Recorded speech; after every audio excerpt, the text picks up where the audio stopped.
সবাইকে এই শীতের সকালে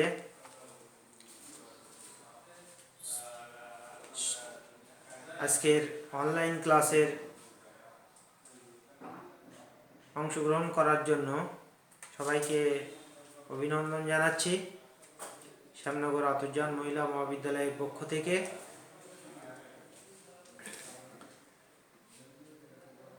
শ্যামনগর আতুজ্জান মহিলা মহাবিদ্যালয়ের পক্ষ থেকে মহামারী করোনার সময়ে এই ক্লাস কার্যক্রম আমরা চালু রাখছি। সারা বিশ্ব মহামারী করোনায় যখন স্তম্ভিত, শিক্ষা ব্যবস্থা যখন ঠিক অচল অবস্থা, ঠিক তখনই গণপ্রজাতন্ত্রী বাংলাদেশ সরকারের মাননীয় প্রধানমন্ত্রী জননেত্রী শেখ হাসিনা কঠিনভাবে উদ্যোগ নিয়েছে যাতে শিক্ষা ব্যবস্থা ধসে না পড়ে, শিক্ষা ব্যবস্থা সচল রাখার তাগিদে এবং হাজার কোটি শিক্ষার্থীর শিক্ষা ব্যবস্থাকে সচল রাখার জন্য উনি ডিজিটাল বাংলাদেশের উপকার হয়ে এই শিক্ষা ব্যবস্থা চালু রাখার জন্য যে নির্দেশ প্রদান করেছেন, তারই আলোকে মাননীয় শিক্ষামন্ত্রী ডক্টর দীপুমণির নির্দেশনায় আমরা এই অনলাইন ক্লাস অব্যাহত রাখছি। শ্যামনগর আতুজ্জান মহিলা মহাবিদ্যালয়, আমি আশুতোষ রায়, সহকারী অধ্যাপক, উৎপাদন ব্যবস্থাপনা ও বিপণন। আমি আজকে তোমাদের উৎপাদন ব্যবস্থাপনা বিপণনের চতুর্থ অধ্যায়ে সামষ্টিক পর্যায়ে উৎপাদন সম্পর্কিত বিষয়ে আলোচনা করব এবং এর আগে ক্লাসগুলোয় ধারাবাহিকভাবে তোমরা যদি অংশগ্রহণ করে থাকো অবশ্যই তার সুফল পাবে এবং বাড়িতে বসে পড়াশুনো চালিয়ে যেতে পারবে। এবং অবশ্যই তোমাদের যে দিক নির্দেশনা আমরা দিচ্ছি বা যে পড়ার গাইডলাইন দিচ্ছি সেভাবে যদি তোমরা একটু বাড়িতে বসে পড়াশুনো করো অবশ্যই তোমরা সফলকাম হবে। তা আজকের আলোচনায় যে বিষয়টি আছে সেটা হলো সামষ্টিক পর্যায়ে উৎপাদন ধারণা, উৎপাদন ব্যবস্থাপনা। এটা চতুর্থ অধ্যায়। আমরা এখানে সামষ্টিক পর্যায়ে উৎপাদনের চতুর্থ অধ্যায়ে সেইটি আলোচনা করছি। সামষ্টিক পর্যায়ে উৎপাদন ধারণা বলতে কি বুঝি আমরা?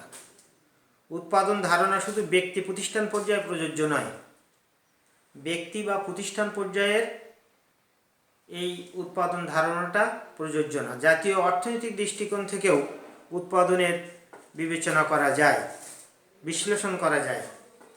জাতীয় অর্থনৈতিক দৃষ্টিকোণ অর্থাৎ আমাদের দেশের যে অর্থনীতির চালিকা শক্তি, যে অর্থনীতিতে দেশ চলে, দেশের এই 16 কোটি মানুষের দেশে যে যাদেরকে নিয়ে ভরণ পোষণ করে চলে যে অর্থনীতির উপরে, সেই দৃষ্টিকোণ থেকে উৎপাদনের বিশ্লেষণ করা যায়।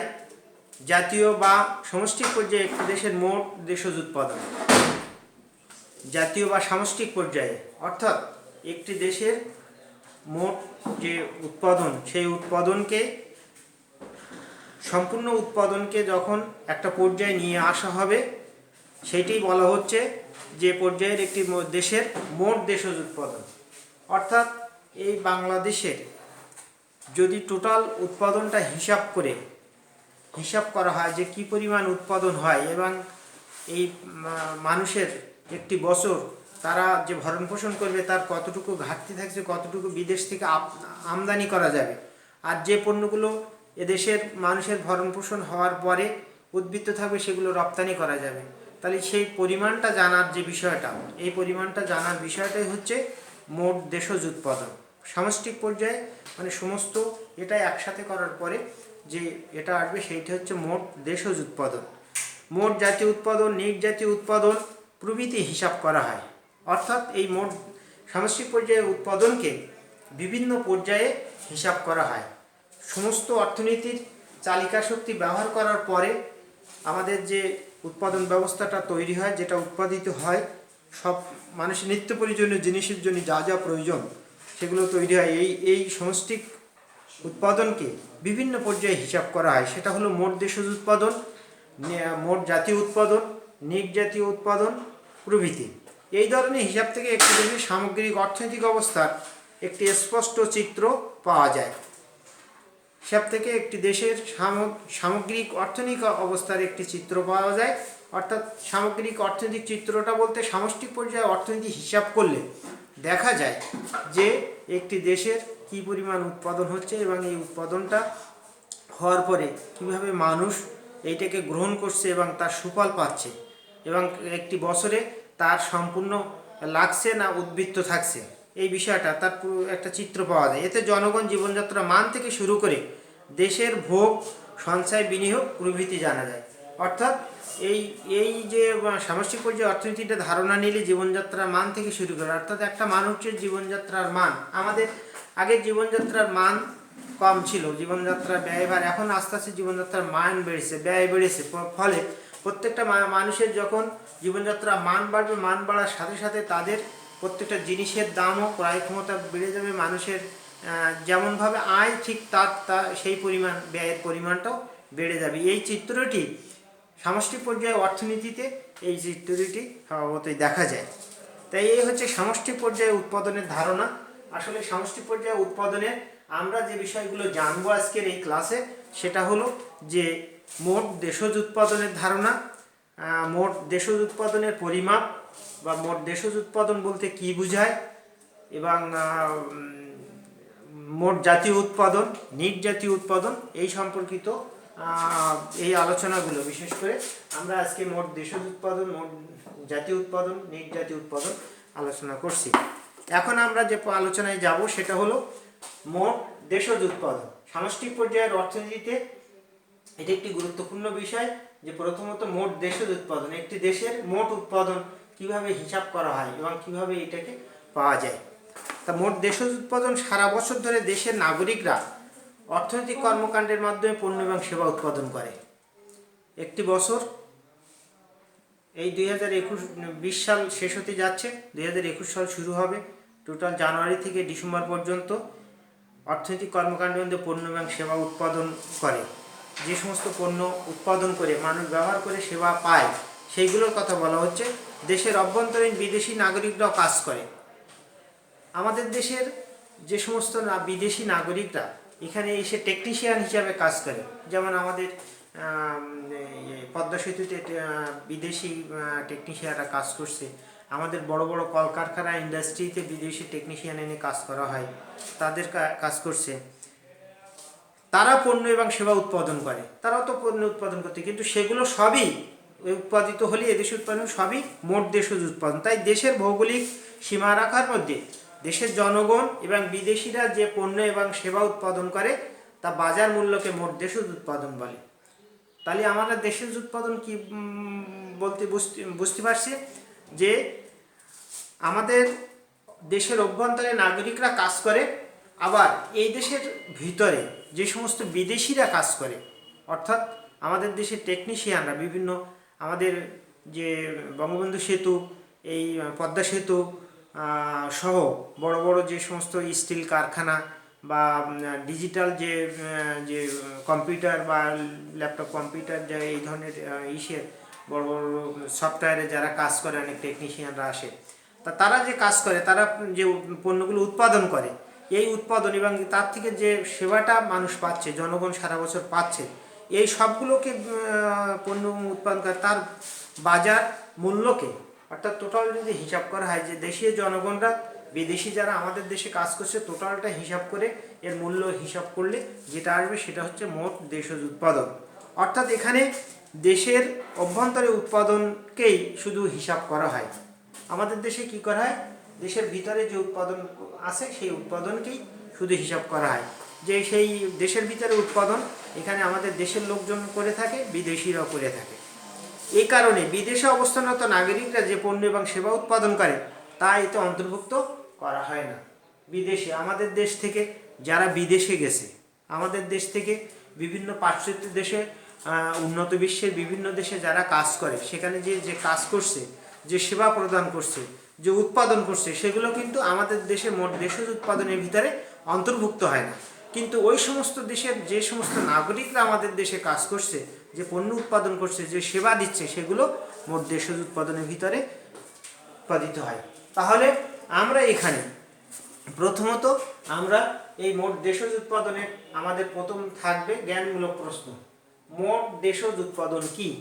তখন আমাদের প্রশ্নের উত্তর হবে, মোট দেশজ উৎপাদন বলতে বোঝায় যে একটি দেশের পণ্যদ্রব্য জনগণ মিলে, একটি দেশের জনগণ সারা বছর তাদের মানে উৎপাদিত উপাদান এবং বিদেশি যারা এসে আমাদের দেশে কাজ করে উৎপাদন করে, এই উৎপাদনের যে পরিমাণ টোটালটাই হিসাব করে এর মূল্য হিসাব করলে যেটা দাঁড়ায় সেটি হচ্ছে মোট দেশজ উৎপাদন। আর এখন এইটা গেল, তাহলে এটা জ্ঞানমূলক প্রশ্ন গেল। আবার এই প্রশ্নটাই অনুধাবনমূলক প্রশ্নে থাকবে যে মোট দেশজ উৎপাদন বলিতে কি বোঝায়। তখন সেটাকে বলতে হবে, একটু বৃহৎ আকারে বলতে হবে যে কোনো নির্দিষ্ট সময়, সাধারণত এক বছরে, কোনো নির্দিষ্ট সময় বলতে একটা সময় থাকবে যে এক বছর বা তার সময়, একটি দেশের অভ্যন্তরে উৎপাদিত পণ্য সেবার আর্থিক মূল্যকে মোট দেশজ উৎপাদন বলে। কোনো নির্দিষ্ট সময় এক বছরে একটি দেশের মোট আর্থিক উৎপাদিত পণ্য এবং সেবার আর্থিক মূল্যকে মোট দেশজ উৎপাদন বলে। মোট দেশজ উৎপাদন হিসাব করার সময় সবচেয়ে গুরুত্বপূর্ণ হচ্ছে দেশের ভৌগোলিক সীমারেখার মধ্যে উৎপাদিত পণ্য এবং সেবার মূল্য ধরতে হবে। আমাদের দেশের যে ভৌগোলিক সীমারেখা আছে, সমুদ্র উপকূল সহ, আমরা সমুদ্র উপকূল থেকে বা সুন্দরবন থেকে আমরা বিভিন্ন উপাদান পেয়ে থাকি, যে উৎপাদিত উপাদান যেগুলো আমাদের কাজে লাগে। সুন্দরবনের মধু, গোলপাতা, সামুদ্রিক মাছ বা সমুদ্রের থেকে গ্যাস, তেল উৎপাদন, এই সমস্ত, তাই এই সব কিছুই বলা হচ্ছে যে উৎপাদিত সীমারেখার মধ্যে, ভৌগোলিক সীমারেখার মধ্যে উৎপাদিত পণ্য সেবার মূল্য ধরতে হয়। দেশের অভ্যন্তরে বিদেশিরা যে পণ্য এবং সেবা উৎপাদন করে সেগুলো এর ভিতরে অন্তর্ভুক্ত করতে হয়।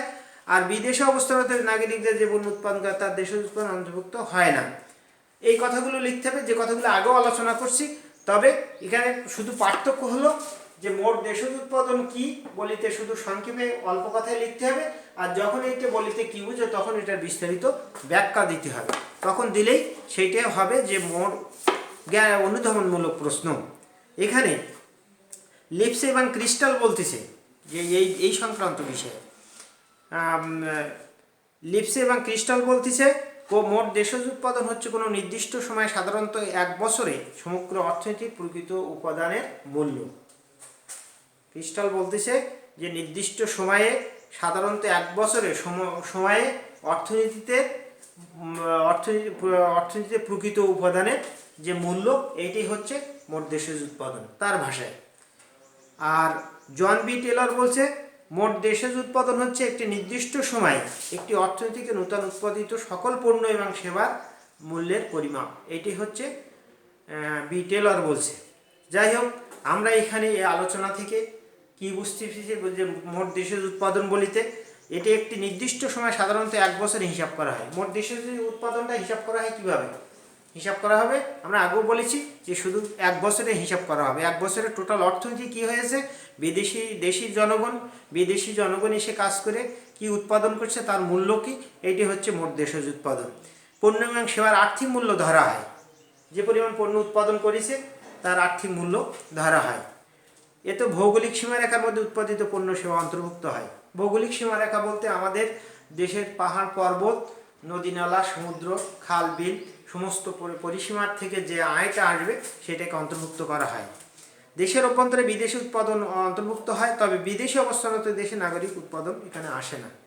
আমরা আগেও যে কথা বলছি সেটা হলো যে আমাদের বিদেশি যে নাগরিকরা আমাদের দেশে এসে কাজ করে, টেকনিশিয়ান হিসাবে, দক্ষ কারিগর হিসাবে কাজ করে, তাদের সারা বছরের যে উৎপাদন আসবে তার উৎপাদিত মূল্যটা মোট দেশজ উৎপাদনে অন্তর্ভুক্ত হবে।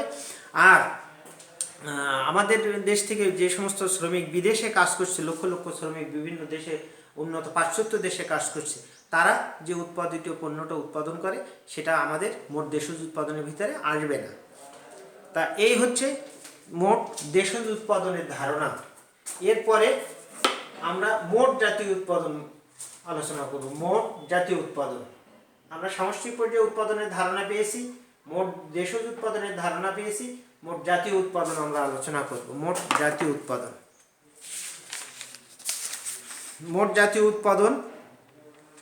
এখানে মোট জাতীয় উৎপাদনের এটা হচ্ছে যে এখানে দুইভাবে প্রশ্ন থাকবে যে মোট জাতীয় উৎপাদন কি এবং মোট জাতীয় উৎপাদন বলতে কি বোঝায়। তা মোট জাতীয় উৎপাদন বলতে দেশের জনগণ সারা বছর ধরে বিভিন্ন অর্থনৈতিক কর্মকাণ্ডে যুক্ত থাকে। অর্থনৈতিক কর্মকাণ্ডের মাধ্যমে বিভিন্ন ধরনের পণ্য এবং সেবা উৎপাদিত হয়।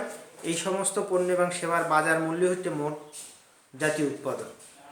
অর্থাৎ মোট জাতীয় উৎপাদনটা বলতেছে যে পণ্য এবং সেবার বাজার মূল্য। আমরা যেমনভাবে দেশজ উৎপাদন হিসাব করছি একই রকম প্রায়, যে পণ্য এবং সেবার বাজার মূল্য হচ্ছে মোট জাতীয় উৎপাদন। মোট জাতীয় উৎপাদন হিসাব করার সময় দেশে যে সমস্ত নাগরিক বিদেশে তাদের অর্জিত আয় হিসাব করতে হবে। হিসাবে উৎপাদিত করা হয়, উৎপাদিত দেশের নাগরিক বিদেশে থাকে তাদের অর্জিত আয়ও হিসাব করতে হবে। অর্থাৎ এখানে একটু ভিন্নতা আছে। মোট জাতীয় উৎপাদনের ক্ষেত্রে আমরা মোট দেশজ উৎপাদনের যে হিসাব করছি সেইটার সাথে মোট জাতীয় উৎপাদনের একটু হিসাবটা ভিন্ন। ভিন্ন কোনটা? যে আমরা কিন্তু মোট দেশজ উৎপাদনের ভিতরে আমরা বলেছি যে মোট দেশজ উৎপাদনের ভিতরে দেশের জনগণ এবং বিদেশি নাগরিকদের এসে কাজ করে যে উৎপাদন করছে তার মূল্যটাই হচ্ছে মোট দেশজ উৎপাদন। আর মোট জাতীয় উৎপাদনটা হচ্ছে যে এখানে দেশের জনগণ, বিদেশি নাগরিকরা এবং আমাদের দেশের জনগণ বিদেশি যদি যারা কাজ করছে তারা উৎপাদিত অর্থ তো এদেশে পাঠাচ্ছে, এই সবগুলোকেই হিসাব করা হবে। সেইটা হচ্ছে মোট জাতীয় উৎপাদন, সেটা মোট জাতীয় উৎপাদনের ভিতরে ধরা হবে। বিদেশে থাকে তাদের অর্জিত আয়ও হিসাব করতে হবে। আবার দেশের অভ্যন্তরে অবস্থানকারী বিদেশিরা যে সমস্ত পণ্য এবং সেবা উৎপাদন করে তার মূল্য মোট জাতীয় উৎপাদনে অন্তর্ভুক্ত করা যাবে না। এখানে ভিন্নতা হচ্ছে ওইটা পার্থক্য, যে সেইটাকে ইয়ে করা যাবে না। অবৈধ কার্যক্রমের মাধ্যমে উৎপাদিত পণ্য সেবা এতে অন্তর্ভুক্ত হয় না। এ দেশে শুধু চলতি বছর উৎপাদন হিসাব করতে হবে, পূর্ববর্তী বছর উৎপাদন জাতীয় উৎপাদন অন্তর্ভুক্ত করা হয় না। এখানে একটি বিষয় যে মোট জাতীয় উৎপাদনটা বলা হয়েছে যে আমাদের দেশের জনগণ মিলে যে উৎপাদিত পণ্য উৎপাদন করছে তার আর্থিক মূল্য হিসাব করতে হবে। আমাদের দেশের জনগণ বিদেশে যারা কাজ করছে, বিভিন্ন দেশের শ্রমিকরা কাজ করছে, তাদের উৎপাদিত মানে যে পরিশ্রমের যে ফসল যেটা তারা পারিশ্রমিক পায় সেটা দেশে আসে, সেটাও হিসাব করতে হবে। অর্জিত আয়ও হিসাব করতে হবে। তবে আমাদের দেশে অবস্থানকারী বিদেশি যে সমস্ত বিদেশিরা যে পণ্য বা সেবা উৎপাদন করে তার মূল্য জাতীয় উৎপাদনে অন্তর্ভুক্ত করা যাবে না। অর্থাৎ আমাদের দেশে যারা কাজ করছে, যে বিদেশিরা এসে কাজ করে উৎপাদন করছে, ওইটা মোট জাতীয় উৎপাদনের ভিতরে হিসাব করা যাবে না। ওগুলো তাদের পারিশ্রমিক হিসাবে নিচ্ছে, তাদেরকে ওইটা হিসাব মোট দেশের উৎপাদনের ভিতরে হিসাব করা যাবে না। এবং অবৈধ কার্যক্রমে উৎপাদিত পণ্য সেবায় এত অন্তর্ভুক্ত হবে না। অবৈধ কার্যক্রমের বলতে আমাদের দেশে অবৈধ কার্যক্রমের যদি কোনো ইয়ে তৈরি হয় আসে, সেগুলো আমাদের এর ভিতরে মোট জাতীয় উৎপাদনের ভিতরে অন্তর্ভুক্ত হবে না। তার কারণ হলো আমাদের দেশে যেগুলো সরকার নীতি নির্ধারণ করে যে মানে নিজেদের আইনগত বৈধতা আছে যে পণ্যগুলো উৎপাদন করা যাবে, সেই পণ্যগুলো শুধুমাত্র উৎপাদন হবে। আর অন্যগুলো অবৈধ পথে উৎপাদন করে সেই উৎপাদিত পণ্য এই মোট দেশজ উৎপাদনের ভিতরে অন্তর্ভুক্ত হবে না। এক্ষেত্রে চলতি বছরের উৎপাদনের হিসাব করতে হবে। শুধুমাত্র যে বছরটায় চলবে সেই বছরে অর্থনীতি হিসাব করে দেশজ উৎপাদন হিসাব করতে হবে। পূর্ববর্তী বছরের উৎপাদনে মোট জাতীয় উৎপাদন অন্তর্ভুক্ত হয় না। অর্থাৎ এর আগের বছরের যে দেশজ উৎপাদনের যে হিসাব থাকবে সেইটাকে যে উদ্বৃত্ত থাকে সেটাকে ধরা হবে, সেটা ধরা হয় না মোট দেশজ উৎপাদনের ভিতরে। দেশজ উৎপাদনে শুধুমাত্র ধরা হবে ওই একটি বছরের যে হিসাবটা, চলতি বছরের যে হিসাবটা, সেখানে আমাদের দেশের জনগণ মিলে কি কাজ করছে, অর্থনীতিতে কি কি উৎপাদন করছে, তার মূল্য কত, আমাদের দেশের শ্রমিকরা বিদেশে থেকে যে সমস্ত কাজকর্ম করে দক্ষ কারিগর হিসেবে কাজ করে যে পরিমাণ ডলার ইনকাম করে এই দেশে দিচ্ছে সেইটা হিসাব করতে হবে। এইগুলো টোটাল হিসাব করে এক বছরে যেটা আসবে সেটি হচ্ছে মোট দেশজ উৎপাদন। তাহলে আমরা এখন যেটা বুঝতেছি যে মোট জাতীয় উৎপাদন যেটা হয়েছে সেই মোট জাতীয় উৎপাদনটাই এই। আমরা আগে দেশজ উৎপাদন হিসাব করছি, এখন আমরা মোট জাতীয় উৎপাদনে আলোচনা করছি। তা মোট জাতীয় উৎপাদন তোমরা কি অনেকটা ধারণা পেয়েছো যে মোট জাতীয় উৎপাদন? তাহলে আমি আরও একবার ক্লিয়ার করে তোমাদেরকে বলছি যে একটি নির্দিষ্ট সময়, সাধারণত 1 বছরে একটি দেশের শ্রমিকরা, জনগণ যে উৎপাদিত উপাদান তৈরি করে তার মূল্য নির্ধারণ করা, এবং আমাদের দেশের যে সমস্ত বিদেশি শ্রমিকরা, দক্ষ কারিগররা বিদেশে যেয়ে, ইঞ্জিনিয়ার, বিভিন্ন রকম টেকনিশিয়ান বাইরে যেয়ে উপার্জিত অর্থ ডলার আমাদের দেশে পাঠায়, তার মূল্য হিসাব করে, টোটাল যেটা হিসাব করে মূল্য নির্ধারণ করা হবে, সেইটা হচ্ছে মোট দেশজ উৎপাদন। অর্থাৎ শুধুমাত্র আমাদের দেশের জনগণ দেশে এবং বিদেশে থেকে যে উৎপাদন করছে সেইটা হচ্ছে মোট দেশজ উৎপাদন। শুধু 1 বছরের জন্য এইটি হিসাব করা হবে এবং পূর্ববর্তী বছরে কোনো হিসাব মোট দেশজ উৎপাদনের ভিতরে আসবে না। সেক্ষেত্রে একটা বিষয় আছে যে পণ্য সেবা উৎপাদনের পরিমাণ ঠিক থাকলে বাজার মূল্যে ওঠানামার কারণে মোট জাতীয় উৎপাদন বাড়তে বা কমতে পারে। পণ্য এবং সেবা উৎপাদনের পরিমাণ ঠিক থাকলে, অর্থাৎ আমাদের দেশে পণ্য বা সেবার উৎপাদনের পরিমাণ, আমরা দেখি না অর্থনীতিতে যে প্রায় সময় আমাদের দেশের কোনো জিনিসের হঠাৎ হয়তো দাম বেড়ে যায়। বেড়ে যাওয়ার কারণটা কি? যখন সেটা ঘাটতি দেখা যায়, সে বছর হয়তো আলুর ফলন কম হয়েছে বা খারাপ হয়েছে, অথবা পেঁয়াজের ফলন ভালো হয়নি, বিদেশ থেকে আমদানি করা লাগছে, তখন যদি ওইটা ঠিক উৎপাদনের পরিমাণটা ঠিক থাকে, আমরা যদি হিসাব করি যে টোটাল 1 বছরের বাংলাদেশের 16 কোটি জনগণের এত পরিমাণ পেঁয়াজের দরকার, সেটা যদি উৎপাদন না হয়, বিদেশ থেকে আমদানি করতে হবে, ঘাটতি পড়লে সে তখন দামটা ওঠানামা করে। কিন্তু যদি উৎপাদনটা ঠিক থাকে তাহলে দাম ওঠানামা করে না। বিভিন্ন লেখক বিভিন্নভাবে এই মোট দেশজ উৎপাদনের সংজ্ঞা দিয়েছে। ডুয়েট এবং চাঁদ তাদের ভাষায় বলছে মোট জাতীয় উৎপাদন হচ্ছে 1 বছরের মধ্যে উৎপাদিত সকল চূড়ান্ত পণ্য সেবার বাজার মূল্য সমষ্টি। এখানে ডুয়েট এবং চাঁদ বলছে কি যে উৎপাদিত সকল চূড়ান্ত পণ্য এবং সেবার বাজার মূল্যের সমষ্টি হচ্ছে মোট দেশজ উৎপাদন। এই দেশজ উৎপাদনকে আমরা আলোচনা করলে আমরা দেখতে পাই যে দেশজ উৎপাদনের ভিতরে কয়েকটি ধারণা আমরা পাইতে পারি। সেটা হলো কি যে মোট জাতীয় উৎপাদন নির্দিষ্ট সময়, সাধারণত 1 বছরের জন্য গণনা করা হয়। এই মোট দেশজ উৎপাদনের যে আলোচনা বিশ্লেষণ করলে আমরা একটা জিনিস পাই, সেটা হলো যে এটি সাধারণত 1 বছরের জন্য হিসাব করা হয়। শুধু চলতি বছরের উৎপাদন এতে অন্তর্ভুক্ত হবে, অর্থাৎ পূর্ববর্তী বছরের কোনো হিসাব এর ভিতরে অন্তর্ভুক্ত হবে না।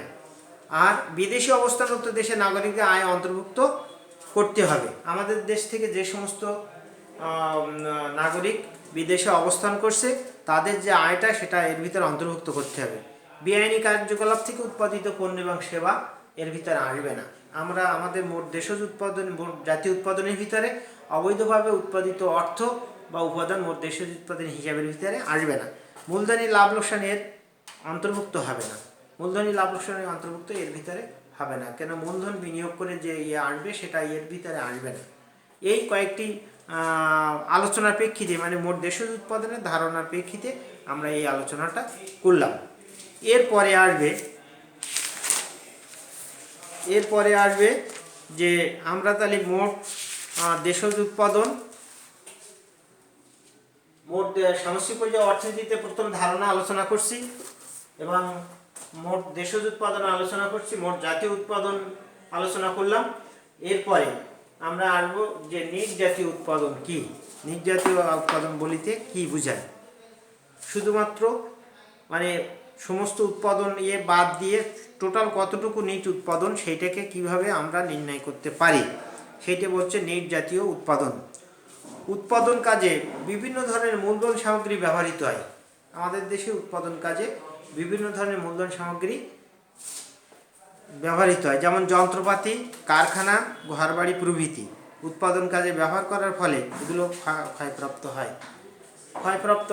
ক্ষয়প্রাপ্ত হয়, ফলে সংস্কার, মেরামত প্রয়োজন হয়। তা মূলধন সামগ্রী উৎপাদন কাজে ব্যবহৃত হলে ক্ষয়প্রাপ্ত হয়, এসব সামগ্রীকে পুনরায় উৎপাদনক্ষম করে তোলার জন্য ব্যয় করতে হয়। এখানে নিট জাতীয় উৎপাদনকে বলা হচ্ছে যে আমাদের মোট দেশজ উৎপাদনের যে জনগণ যে কাজ করে, মোট জাতীয় উৎপাদনের যে জনগণরা কাজ করে, বিভিন্ন কলকারখানা যন্ত্রপাতিতে কাজ করে যে উৎপাদন করে, এই যন্ত্রপাতিতে উৎপাদন করতে গেলে, এক বছর উৎপাদন করতে গেলে এখানে কিছু ক্ষতি হয়, মেশিনের কিছু পার্টসপাতি ক্ষতি হয়, বিভিন্ন যন্ত্রপাতি যেগুলো দিয়ে কাজ করাবে সেগুলো কিছু ক্ষতি হবে, সেগুলোকে আবার পুনরায় স্বয়ংক্রিয় করতে গেলে বা চালু করতে গেলে তার প্রতিটা মেশিন ব্যবহার করলে ক্ষয় হবে এবং সেটাকে আবার মেরামত করতে হবে। যেমন কম্পিউটার, ল্যাপটপ বা ফটোস্ট্যাট মেশিন বা বিভিন্ন প্রেস কারখানা, এই ধরনের প্রত্যেকটা কলকারখানায় যে মেশিন যে যন্ত্রপাতি আছে সেখানে কিন্তু এগুলো ব্যয় করতে হয়। আর এই ব্যয়কে বলা হয় অপচয়জনিত হয়, অপচয়জনিত খরচ, অপচয়জনিত খরচ। অর্থাৎ এই ব্যয়কে বলা হয় অপচয়জনিত খরচ। মোট জাতীয় উৎপাদন থেকে মূলধনের ক্ষয়ক্ষতিজনিত ব্যয় বা অপচয়জনিত খরচ বাদ দিলে নিট জাতীয় উৎপাদন পাওয়া যায়।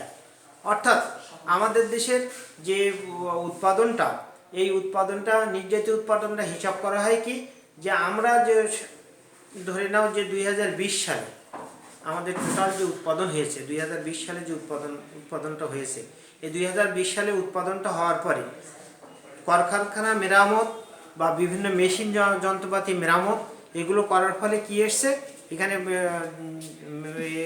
ফলে এসছে যে কিছু যন্ত্রপাতি রক্ষণাবেক্ষণ করার খরচ এসছে, সেই খরচটা বাদ দিতে হবে। মোট যে উৎপাদন হবে সেই উৎপাদন থেকে এইটাকে বাদ দিতে হবে। বাদ দিলে তখন দেখা যাচ্ছে যে ওই যেটা থাকবে সেটি হচ্ছে নিট জাতীয় উৎপাদন। অর্থাৎ টোটাল যে উৎপাদন খরচটা আসবে সেই উৎপাদন খরচ থেকে ব্যয়জনিত, অপচয়জনিত খরচ, যেটাকে বলা হচ্ছে যে অপচয়জনিত খরচ, অপচয়জনিত খরচ বাদ দিতে হবে। তাহলে আমরা এখানে নিট জাতীয় উৎপাদন বলতে মোট জাতীয় উৎপাদন থেকে মূলধনের ক্ষয়ক্ষতিজনিত খরচ বাদ দিয়ে যে খরচটা থাকবে, যে মূলধনটা থাকবে, সেটি হচ্ছে নিট জাতীয় উৎপাদন। অর্থাৎ ওই মূলধনটা সঠিক মূলধন, ওখানে কোনো ব্যয় নেই।